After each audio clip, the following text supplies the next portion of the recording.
ஜிம்கானா நீ ஃபேமிலியோட பாருக்கண்ணா. Set host pant ready இப்ப கெஸ்டோட பரப்பண்ணா.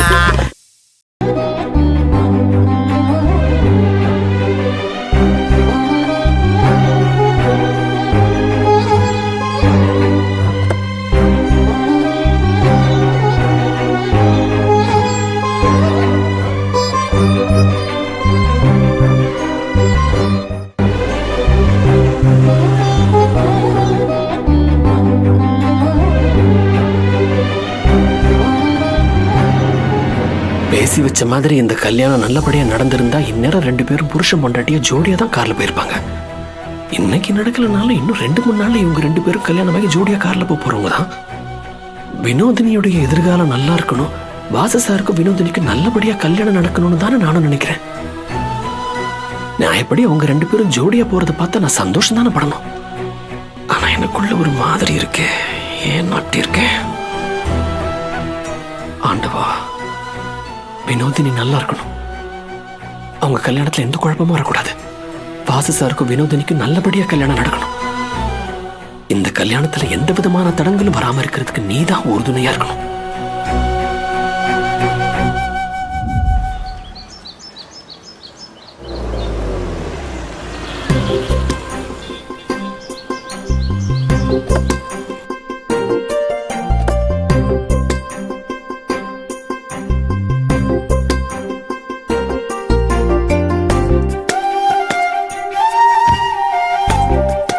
வாங்க.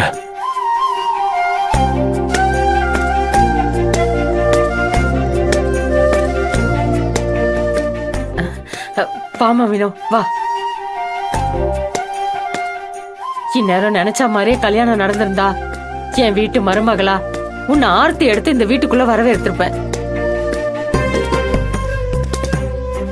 சரி இருக்கட்டும், அதுக்கு என்ன இப்போ, இன்னும் 3 நாள் தானே இருக்கு.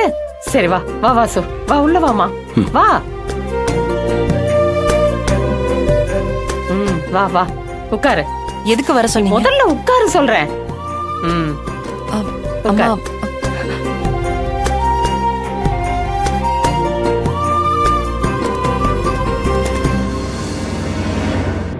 ஏய், இந்த கற்பகத்துக்கு கொஞ்சமாவது கூறு இருக்கா? கல்யாணத்துக்கு முன்னாடியே பொண்ணை வீட்டுக்குள்ள விடுறா. அம்மா, அப்போ அப்படி பார்த்தா நம்ம பொண்ணு தானே கல்யாண பொண்ணு. அவளுக்கு முன்னாடி வீட்டுக்குள்ள வரலையா? ஓ, நீ அப்படி வரியா? அப்பன்னா நம்ம பொண்ணுதான் முதல்ல வீட்டுக்குள்ள வந்தா. அவதான் இந்த வீட்டு மருமக. அவளை தவிர யாரும் மருமகளா தள்ளுங்க, வழிய மறைச்சுக்கிட்டு. யாரோ வந்த மாதிரி இருக்கு. யாருங்க? ரொம்ப அழகா இருக்காங்க. அப்படியே கண்ணத்தை பிடிச்சி கொஞ்சம் மேல இருக்கு. மேல சொன்னா கேளு. நீ கொஞ்சம் தள்ளி நின்னே கொஞ்சமா, அவ தாங்க மாட்டா. காலையில நீ என் மேல விழுந்த வழியே இன்னும் போகலையே மேகல.